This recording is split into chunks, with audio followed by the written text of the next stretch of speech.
On 25th May 2022, the PDM government tried to crush PTI's call for a long march and used force to stop people from coming out to exercise their democratic right to protest. There was heavy shelling to disperse protesters, their cars were destroyed, and they were beaten and detained illegally for coming out to join the march. 2 PTI workers were killed because of this unlawful outrage against the marchers. Imran Khan had to call off the march to stop further bloodshed. Pakistan's leading investigative journalist Arshad Sharif is targeted and threatened for exposing the corruption of the elites and the conspiracy behind the regime change operation. He was brutally murdered in Kenya on October 23, 2022. There has been no progress on his case and he still awaits justice.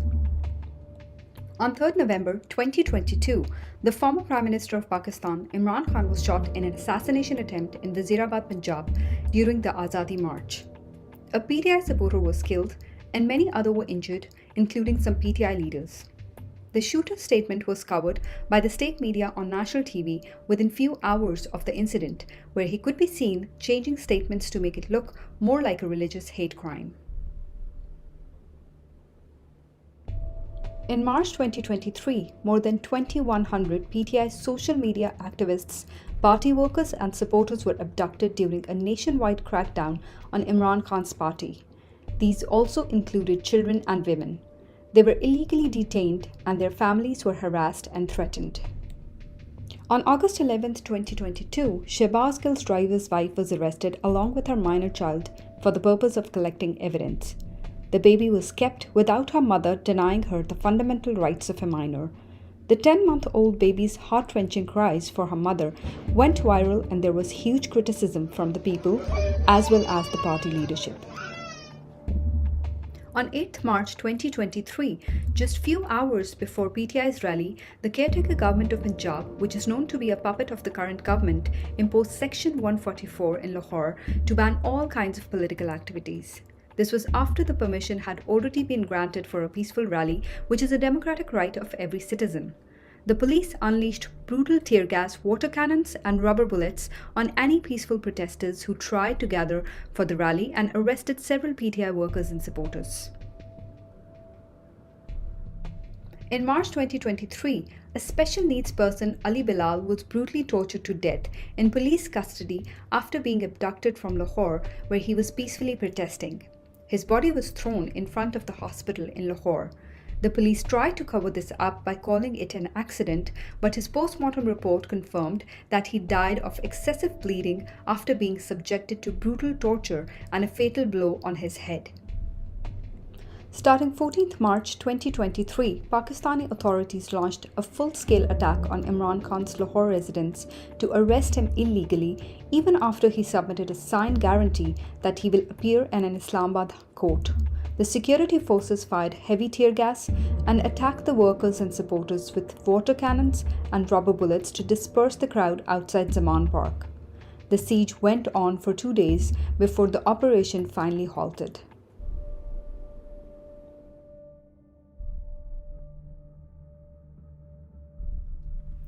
On 18th March 2023, former Prime Minister Imran Khan set out to appear in a court in Islamabad, complying with judicial orders. His caravan was blocked at multiple points and he was stopped from reaching the judicial complex along with his caravan. There was heavy shelling around the complex for hours. Imran Khan faced intense resistance from the police, and unidentified men were seen at the complex awaiting his arrival. This all seemed like a conspiracy to assassinate him and make it look like an accident.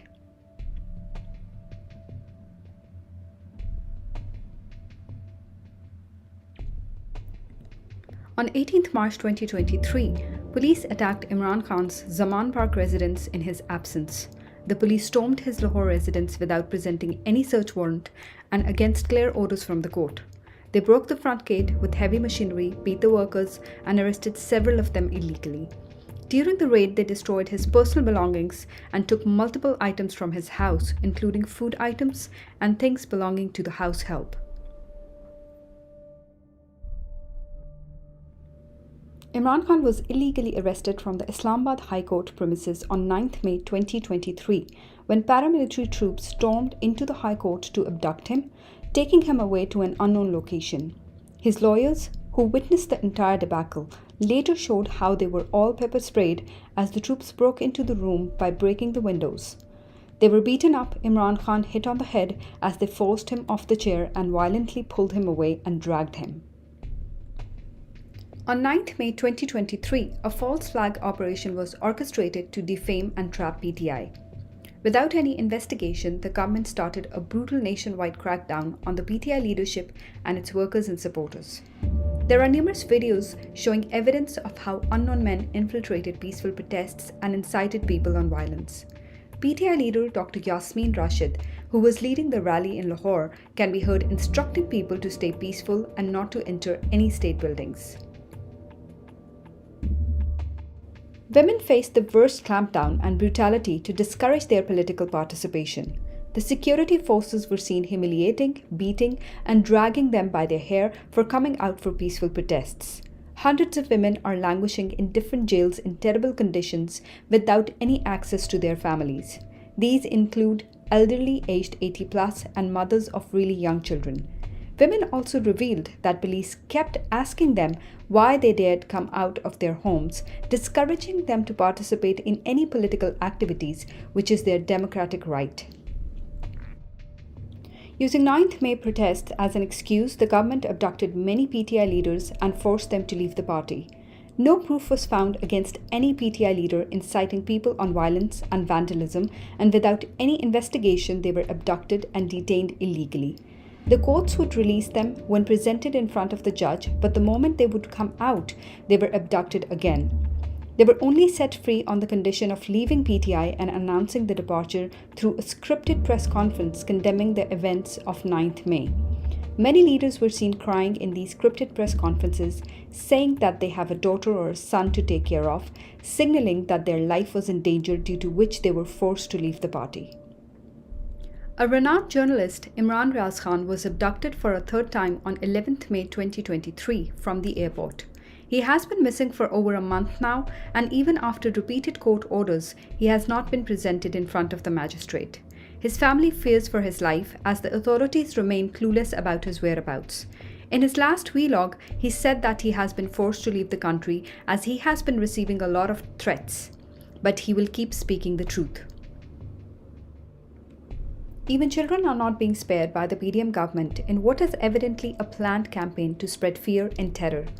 Many children have been arrested and detained illegally for supporting Imran Khan. A 14-year-old has been in prison after the 9th May false flag operation. A 6-year-old was arrested along with his father for distributing sweets on Imran Khan's release. The elderly and critically ill PTI workers and leadership is also being harassed and abducted, putting their life in danger. This is to pressurize them to leave PTI through a scripted press conference. A PTI worker who just suffered a heart attack can be heard saying that he has a surgery scheduled for the next morning and the doctors have advised him not to leave the hospital, but the security forces are taking him regardless. Another PTI leader, Dr. Yasmin, who is 80 plus, was also forcibly discharged from the hospital and arrested. A series of fake FIRs and bogus cases have been filed against several PTI leaders, social media activists and ground workers to politically victimize them and force them to end their support for PTI and Imran Khan. Many are even being blackmailed into giving statements against Imran Khan, blaming him for orchestrating the attacks on state buildings and for inciting people on violence. 150 plus bogus FIRs have so far been registered against Imran Khan alone across the country under terrorism, sedition, contempt of court, blasphemy, and even murder. Many PTI leaders and workers' houses were raided at night without any arrest or search warrants. The police, along with unknown men, would not just harass the family members, but would destroy everything in their homes to pressurize them. They would even break their cars, and in many cases will bring down the whole house to punish these people for supporting Imran Khan and PTI. Many PTI leaders reported that authorities illegally sealed their businesses just to blackmail them into leaving PTI.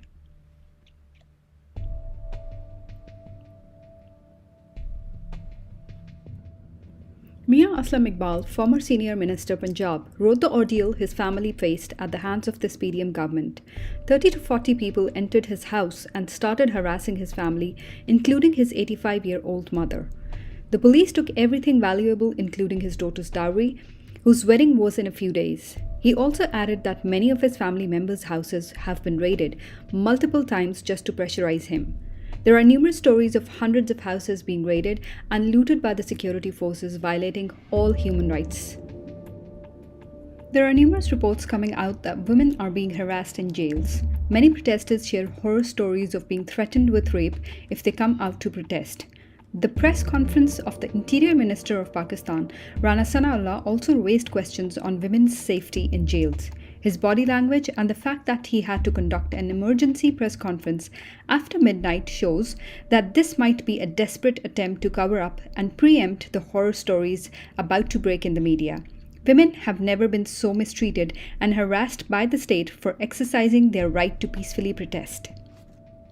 Former Federal Minister and MNA Murad Said has been receiving death threats for the past few months and had to go into hiding. He also wrote a letter to the Chief Justice of Pakistan about his life being under serious threat. The President of Pakistan, Dr. Arif Alvi, also wrote to the Chief Justice of Pakistan requesting him to look into this matter. Just like Arshad Sharif, there are agencies out to kill him for being vocal against injustice and for his unwavering support for Imran Khan. At least 10,000 people were arrested and around 25 protesters were killed during the 9th May protests as a result of straight firing by the security forces. Hundreds were also wounded and many of them were critically injured and hospitalized. This included women and children as well. There are reports that political prisoners are being kept in barbaric conditions, violating their basic rights. Many of them are not allowed to meet their families and denied proper food and sleep arrangements. A former federal minister, Shahryar Afridi, is being kept in a death cell. He was not allowed any access to his family, and because of being kept in worse conditions in a death cell, his health has deteriorated. His lawyer narrated the ordeal. The abducted and illegally detained PTI leaders and workers talked about numerous stories of torture, both mental and physical, during their illegal detention. Dr. Shehbaz Gill, Senator Azam Sawati, and Halim Adil Sheikh were all tortured during custody. A PTI worker, Ali Bilal, was brutally tortured in police custody and lost his life. Another worker, Zakir Mardan, narrates his story of how he was abducted, tortured, and humiliated for simply supporting Imran Khan. Pakistan's constitution guarantees the right to privacy as a fundamental right. Yet, there is an overwhelming increase in the release of private audios and videos by the PDM government as a tool to blackmail the PTI leadership and workers. The Prevention of Electronic Crimes Act 2016 prescribes up to 3 years in jail or up to 1 million rupees in fine, or both, for making videos and pictures while the government is blatantly violating this act.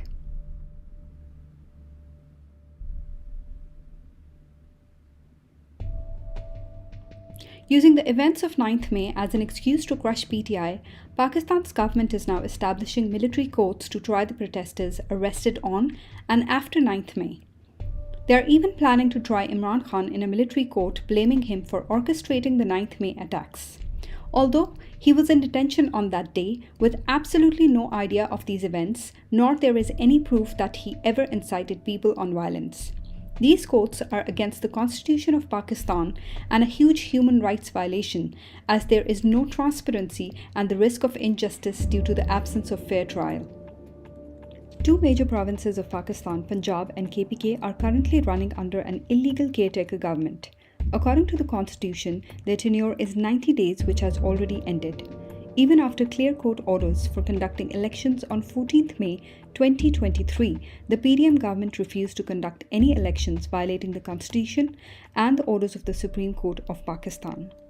Democracy has died as there is no democratically elected government present to govern these two provinces. People are being forced to accept these illegal puppet governments. The right to choose a representative through a vote is guaranteed in the preamble to the Constitution of Pakistan. Pakistan's media regulator PEMRA imposed a ban on the telecast of PTI chairman Imran Khan's live speeches in August 2022. On 31st May 2023, PEMRA sent out another directive to media houses instructing in clear terms that Imran Khan's name should not be mentioned, his picture not shown, his voice not heard, even a mention on the channel's ticker tapes was not allowed, which is a blatant violation of the freedom of speech. After Imran Khan's arrest on 9th May 2023, the government of Pakistan shut down internet and major social media platforms including Facebook, YouTube and Twitter. This left millions handicapped. NetBlocks, an organization that tracks internet outages across the world, estimated that Pakistan lost $53 million due to this shutdown in a single day, causing severe disruptions in IT services from banking to routine workflows. After the regime change operation, the grip also tightened around journalists and media houses in an attempt to silence them.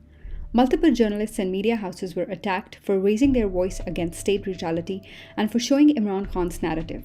At least 5 journalists were forcibly taken off air for exposing the regime change operation, and many others were abducted, detained illegally, harassed, and tortured. A prominent Pakistani human rights activist and lawyer, Jabran Nasir, was abducted by unidentified armed men in Karachi, which shows that there is a complete crackdown on anyone who criticizes the blatant violations of all fundamental rights and raises a voice against injustice. Jabran Nasir's wife, who is visibly shaken, narrates the whole incident. He was later released after immense pressure from public and human rights organizations. Many media houses, including Bol and ARY, were silenced by taking them off air for showing Imran Khan's party's narrative.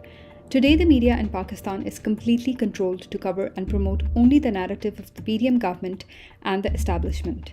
Imran Khan's name and his pictures have been completely banned from the mainstream media, which is a huge violation of the freedom of speech and expression. The PDM government is constantly using state media and official platforms to build and spread propaganda against Imran Khan and his party, starting from accusing him of blasphemy by putting his life in danger to running a planned campaign against him on fake corruption charges. The government also used state media to malign the Supreme Court judges.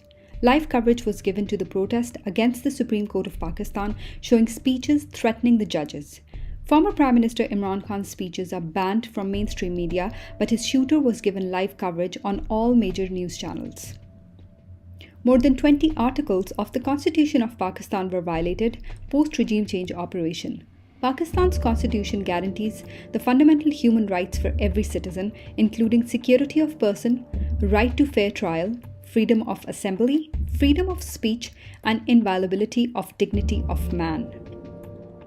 Under the PDM government, democracy is under threat and rule of law is abysmal. The government is using state institutions against its own citizens, resulting in blatant human rights violations.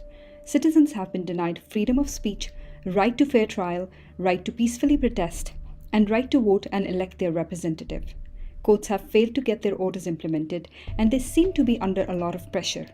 It is a complete law of the jungle, and it feels like Pakistan is under a partial law.